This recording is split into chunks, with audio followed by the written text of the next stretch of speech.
The bones were not quiet. They were arranged in perfect spirals across the surface of Lyra 7, a dead planet with no wind, no atmosphere, no reason for patterns to remain. Yet the remains of what were once living things, humanoid and not, lay in concentric circles that stretched for kilometers. Bleached white, aligned with stars, marked with etchings in a language that had not been spoken in 10,000 cycles. Commander Thalrex Voran stood at the edge of the site, boots sinking into the ash, visor reflecting the dead light of the planet's silent sun. Around him, his science officers whispered, even though they were alone. "Same message again," one of them said, adjusting the drone scanner. Voran grunted. "Let me guess. Earth." The officer nodded. "We found it scrawled into the femur of a creature larger than a frigate. Same phrasing, same glyph." He handed Voran a scan pad. 3 words pulsed on the display, translated from a dozen extinct tongues. "Beware the sleeping Earth." Voran laughed. Not loud, just enough to show his teeth. "This again," he muttered. "You'd think by now the universe would come up with better ghost stories." He turned away from the bones, walking back toward the drop shuttle where the symbol of the Xylar Dominion gleamed on steel. His officers hesitated. The dead planet seemed to hum around them. Voran felt none of it. Inside the shuttle, he accessed the Dominion database, scanning the expedition's planned expansion route. Earth was next, an unaligned system at the edge of the spiral. 1 sun, 1 green-blue planet, no orbital defenses, no record of a planetary shield, no starships, no first contact treaties, no recorded attempts from any other empire in over 2,000 years. "Probably a graveyard," he muttered. Then again, all the best prizes were. He tapped his command seal. "Prepare the fleet," he said. "We make for Sol." The officers looked uneasy. One dared to speak. "Sir, with respect, that name has been marked in red across 3 sectors. Forbidden. Disavowed. We don't even know what's down there." Voran raised an eyebrow. "And yet, I see no fleets guarding it. No warnings in motion, just dust and bones whispering bedtime stories." He smiled, but it did not reach his eyes. "They say Earth is sleeping," he said. "Good. Sleeping things can't fight back." He turned to the comms officer. "Transmit to High Command. Request authorization for full planetary acquisition." He paused. "And mark it low resistance. Let's make this clean." The shuttle lifted from the surface of Lyra 7, leaving the spiral of bones behind. The windless silence returned. No one noticed the faint glow that began to shimmer along the bones, or the way one of the glyphs, hidden beneath a ridge of collapsed metal, started to pulse. Not red, not white, golden, like an eye, like something ancient, like something dreaming, and beginning to wake. The dropships descended like falling knives cutting through Earth's thin clouds in flawless formation. Dozens of them pierced the skies over the western continent, shadows sliding across forest and concrete as if the planet didn't care enough to raise a defense. No resistance, no alarms, no interceptors. Lieutenant Yarrick Then stood at the edge of the open ramp, one boot already over the threshold, eyes scanning the terrain below with the cold calculation of a soldier who had never seen a war he couldn't win. The city beneath them stretched wide and eerily intact. Buildings rose in clean lines, roads were unbroken, parks were still green. It looked like life had paused mid-step.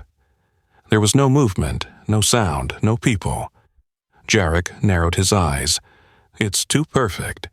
His second-in-command, Revek, chuckled. "Maybe they really did all evacuate, knew we were coming." Jarek said nothing. The dropship touched down in the center of a wide plaza ringed by statues. The soldiers fanned out, formation sharp, weapons ready.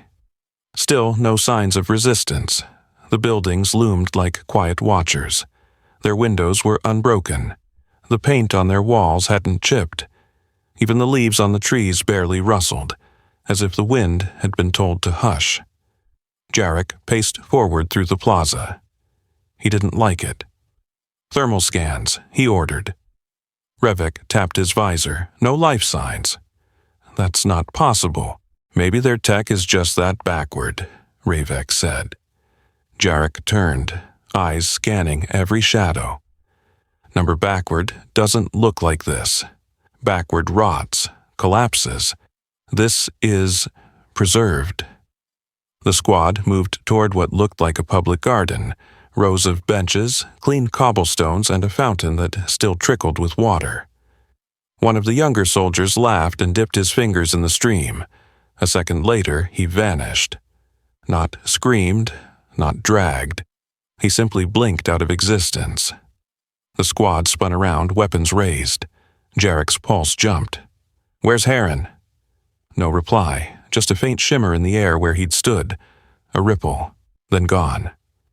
"Fall back," Jarek barked. "Form perimeter." Another soldier, Vresh, started to speak. "I saw movement, I swear, right by that. Gone. No sound, no trace, just another ripple." Jarek backed up slowly, hand tightening around his weapon. "Something is here," Revek whispered. "No shots. No blood. They're not killing." Jarek nodded grimly. "They're taking." Something moved at the far end of the garden. Not fast, not loud. Just a shadow stepping forward from nothingness. A woman, no armor, no weapons, no fear. She wore a long, dark coat that rippled as if woven from fog. Her hair floated just slightly like she stood underwater. And her eyes, gold, not metallic, not bright, just golden, like the slow burn of an ancient sun. Jarek raised his weapon. "Do not move." She didn't stop, didn't blink, didn't answer. Jarek adjusted his aim. "I said..." Gone. She disappeared between one breath and the next, leaving only the sound of the fountain. No footsteps, no echo. Jarek spun around, heart pounding. Revek's voice was low. She didn't run, she just wasn't. Jarek turned to the remaining soldiers. There were fewer than before. He hadn't heard a thing. "I want eyes in every direction," he growled. "Right now." Then he turned his gaze skyward, back toward the ships hovering above. "Commander Voran, this is Then," he said into the comm. "The city is empty, not deserted, empty. My men are vanishing, one by one." A pause, then static, then only one phrase in return. Not from Voran. Not from any voice he recognized, a whisper that came through the static like breath through ancient teeth. "You were warned." High above the quiet cities, the fleet of Xylar cruisers floated in perfect orbital formation. From space, Earth looked peaceful, serene. A jewel of green and blue, unbothered by the presence of steel and fire in its sky. Commander Thalrex Voran stared down at it from the bridge of the Dominion-class flagship Vengeance of Flame. His face was unreadable, lit only by the soft glow of command panels. Reports had stopped coming in. One squad missing, then 2, then 8. "Still no response from Then's unit?" he asked. His comms officer shook her head. "Channels are open, no signals, no noise. Sensor feeds? Fluctuating. Atmospheric distortion is interfering with clarity. No confirmed enemy contacts, no plasma trails, no power surges." Voran's jaw clenched. "So they are being erased without energy, without resistance." He turned toward the tactical display. All indicators from ground forces had gone dark. It wasn't a blackout, it was consumption. He tapped into the fleet-wide comms. "All forces in orbit prepare for contingency descent. We are taking the planet." Down on the surface, new dropships rained through the sky like precision daggers. They slammed into plazas, parks, highways. Whole battalions marched into the hollow cities. They were met with nothing, no sound, no movement, until the ground shifted. At first it was subtle, a hum in the soles of boots. A change in the weight of the air. Then the asphalt cracked. Not explosively, but organically. Roots emerged, not wooden, but metallic, ancient cables shaped like tendrils. They slithered from the earth like awakened nerves, rising around soldiers, wrapping around gun barrels, legs, throats. Plasma rifles shorted out. Helmets filled with static. Boots stopped responding to movement commands. Some screamed.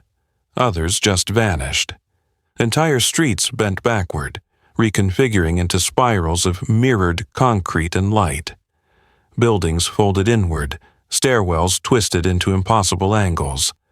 Barracks, built 10 minutes prior, became echoing voids the moment one blinked. One soldier fired into a tree. The tree opened its bark and devoured him. On board the flagship, Voran's tactical map collapsed. "Sir," the officer whispered, "Earth is adapting. Changing structure. Buildings are shifting, streets are attacking. It's not an environment, it's a sentience." Voran's voice stayed cold. "Is it biological?"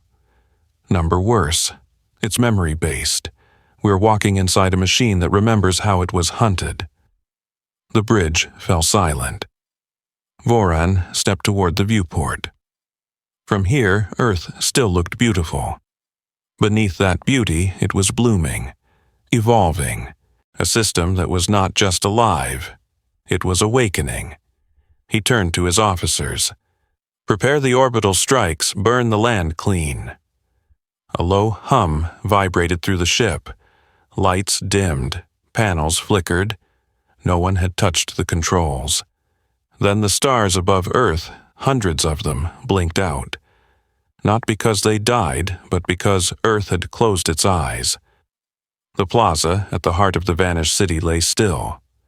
Ash drifted from the broken rooftops, falling gently over statues that had not cracked, only watched. Above, storm clouds gathered in a spiral that did not match the planet's weather patterns. Lightning flickered, but never struck. The remaining soldiers of the Xylar 9th Division moved through the city like ghosts in armor. Their once coordinated movements now frayed. Their weapons buzzed with static. Communication links cut out randomly. Tactical overlays scrambled and reshaped themselves mid-battle, showing false targets or nothing at all. Lieutenant Jarek Then led the last platoon still responding. He was tired of pretending the silence was natural, tired of pretending the missing would come back. They had entered the plaza to regroup. They stayed because something held them, not a force, a presence. And then she arrived. No engine, no footfall, just a figure stepping out from where there had been only air. A woman, tall, barefoot, wrapped in a robe woven from threads of light and dust. Her eyes, gold, like suns reflected in deep water. The soldiers turned weapons on her instantly. "Stand down," Jarek ordered. They didn't move. The woman stepped into the center of the plaza. The ground didn't tremble, but the sky did. She raised a single hand. Every rifle lifted toward her locked. Power drains engaged, triggers froze. She did not flinch. Jarek stepped forward. "I don't know what you are," he said. Her voice answered, not from her mouth, but from around them. "I am what you were told did not exist." The clouds opened above them, not to rain, but to light. Towers of pale gold energy rose in the distance like mountains returning from exile. Across the city, rooftops peeled open like petals, revealing spires of crystal humming in harmony. "I am a warden," she said, "and I am not alone." Elsewhere, across continents, others rose. Old women stepping from broken libraries. Children walking out of abandoned schools, eyes glowing. Men in fields stopping the wind with a breath. The wardens of Earth, long asleep, not powerless, just waiting. Jarek dropped his weapon. He didn't know why. It felt like the right thing to do. The woman looked at him and smiled, not with warmth, with sorrow. "You were warned," she said. "We thought you were myths," he whispered. She stepped closer. "You made us myths to forget your fear." A shape moved behind her, giant, elegant, metallic, but living. It was not a creature, not a ship, something between. It had no weapon ports. It made no sound. It only followed her like a moon drawn to gravity. "Tell your commander," she said. "Tell him Earth is not a planet. It is a will." She turned. The plaza cracked in a perfect circle around her. The soldiers who still stood backed away. Jarek remained still. The warden disappeared again. No smoke, no shimmer, just gone. A breeze moved through the plaza for the first time since arrival. And for the first time, Jarek knew what fear truly felt like. Not terror, not pain, recognition. From the bridge of the vengeance of flame, Earth still looked small, blue, spinning gently beneath a tapestry of stars. Commander Thalrex Voran stood at the viewport, arms clasped behind his back, face carved from steel in disbelief. Around him, the fleet was breaking. One by one, Dominion warships vanished from the tactical display. No explosions, no debris, just silence. Entire vessels snuffed out like embers flickering in the dark. "We've lost the hammer of truth," one officer reported, voice trembling. "And the iron reach just disappeared," another whispered. Sensors registered nothing.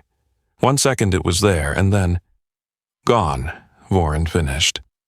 Like the others. A moment passed.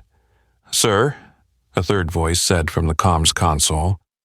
"We tried to engage the orbital cannon array. It powered up, then something took it over. Reversed the command, the weapon aimed at our own hull." Voran turned slowly. "Did it fire?" "No, sir. It waited. It was showing us." Voran's hands curled into fists. On the viewport, clouds over Earth's northern hemisphere began to shift, unnaturally. Satellite feeds zoomed in. Above a stretch of ocean, circular glyphs formed in the sky, not drawn, not projected, grown. Symbols hundreds of kilometers wide, pulsing faintly with golden light. Each one matched no known language.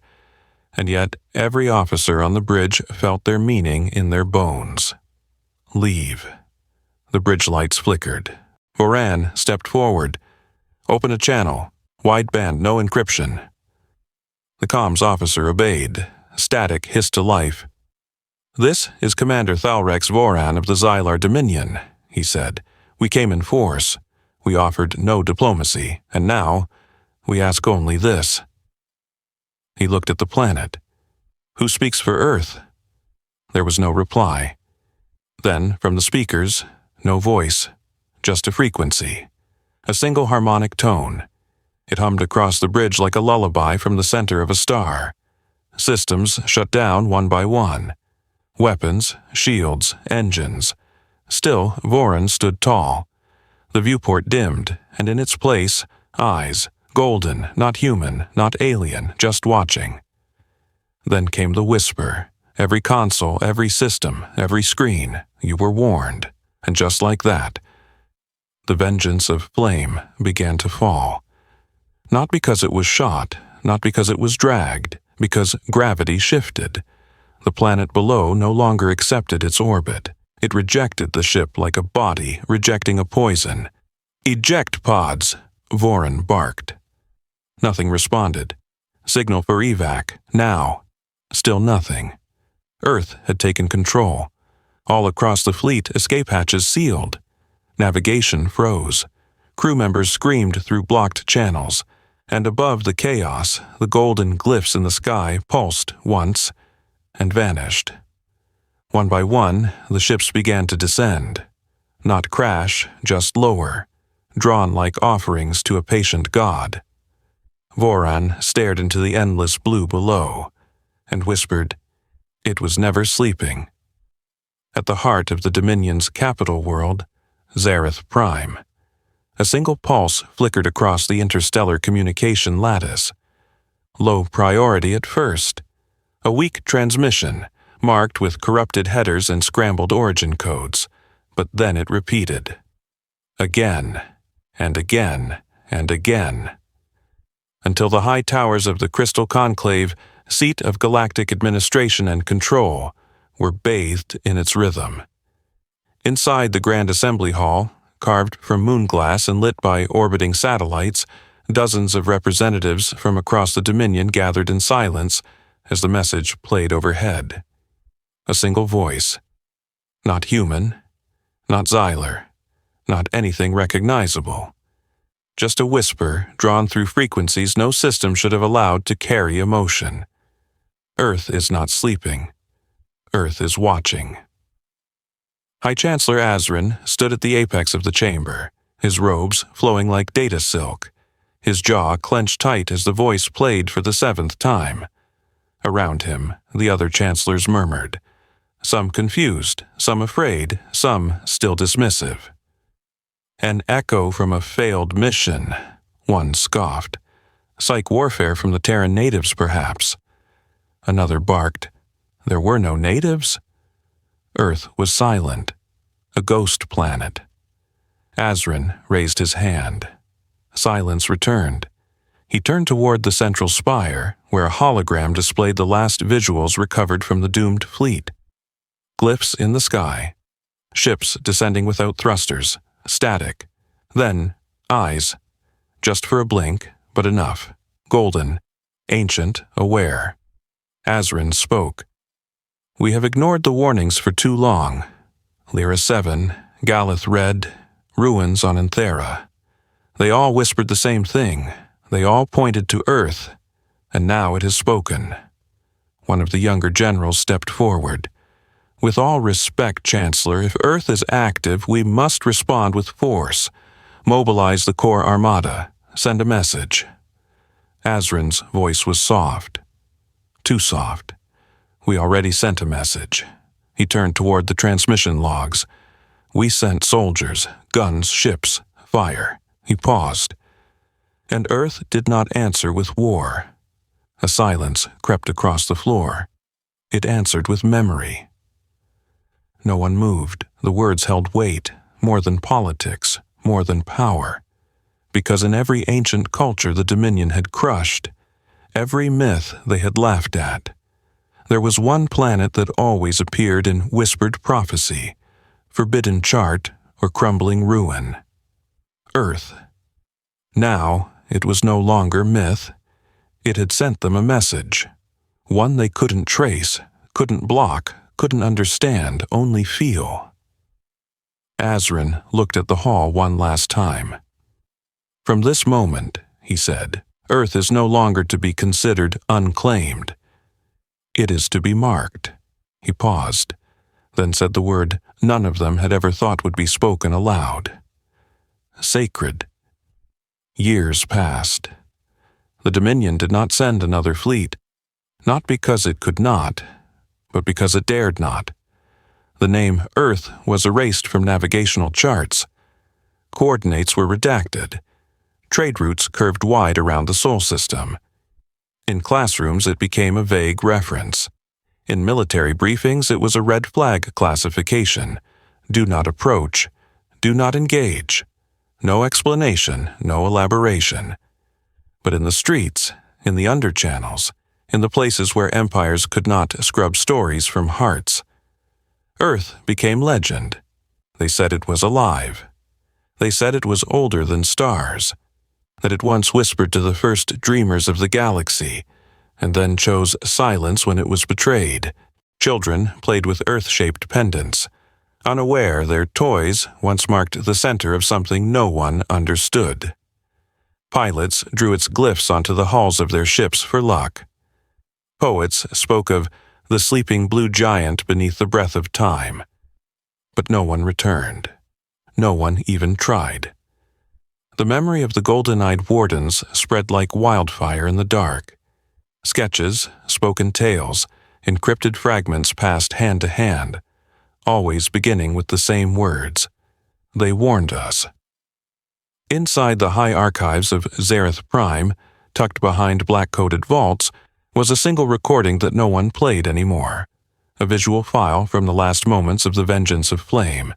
It showed the Earth from orbit, still, bright, and then glyphs in the sky, eyes in the clouds, a whisper through every deck. You were warned. And silence. One chancellor kept the file, not to watch it, but to remember it was real. Elsewhere, on distant colonies and frontier worlds, quiet cults of memory began to rise. They did not worship Earth. They did not pray. They simply watched the stars and waited. Because the stories now said, Earth is not gone. It is patient, and it is listening. The sky above the hill was clear that night. Stars blinked in perfect silence, scattered like ancient stories across the black. The grass whispered under the wind. Somewhere below, in a small farmhouse lit by amber glow, the world continued as it always had, quiet, slow, unaware. A boy sat on the hilltop, knees pulled to his chest, chin resting on folded arms. His name was Milo. He was 10, and he loved the stars more than sleep. His grandfather lay nearby on a wool blanket, hands behind his head, eyes closed, but still awake. "Grandpa," Milo said, "do you think there are aliens out there?" The old man smiled without opening his eyes. "Out there? Of course, always have been." "Then why don't they come here?" The stars seemed to flicker in response. The old man sat up slowly, his bones creaking louder than the wind. He looked out over the horizon, where the sky kissed the curve of the earth, and his eyes were sharp, even behind the years. Because they remember. Milo frowned. Remember what? The old man looked at him, then pointed toward the darkest patch of sky. "Long ago," he said, "they came. Big ships, big weapons, big voices. They thought Earth was just a place, just a ball of dirt spinning in space. And," Milo whispered. "They were wrong," the old man said. Silence stretched between them. Milo hesitated. "So, we fought them?" The old man shook his head. "We didn't. Earth did." The wind paused, just long enough to let that thought settle. Milo's eyes widened. "You mean like the ground? The trees?" "No," the old man said. "Wiser than that, older, slower. Something deep beneath all of it, something that waits, something that remembers." Milo was quiet for a while, then asked, "Are we safe?" The old man smiled again, not kindly, not cruelly. "Safe enough, as long as no one forgets." They lay back together, watching the sky, and miles above them, just past where satellites fade and silence begins, a small ship broke the edge of orbit.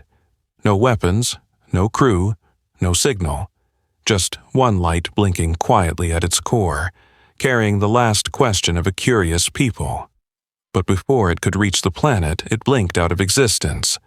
No explosion, no wreckage, just gone. And on the hill, the old man's eyes flickered toward the stars.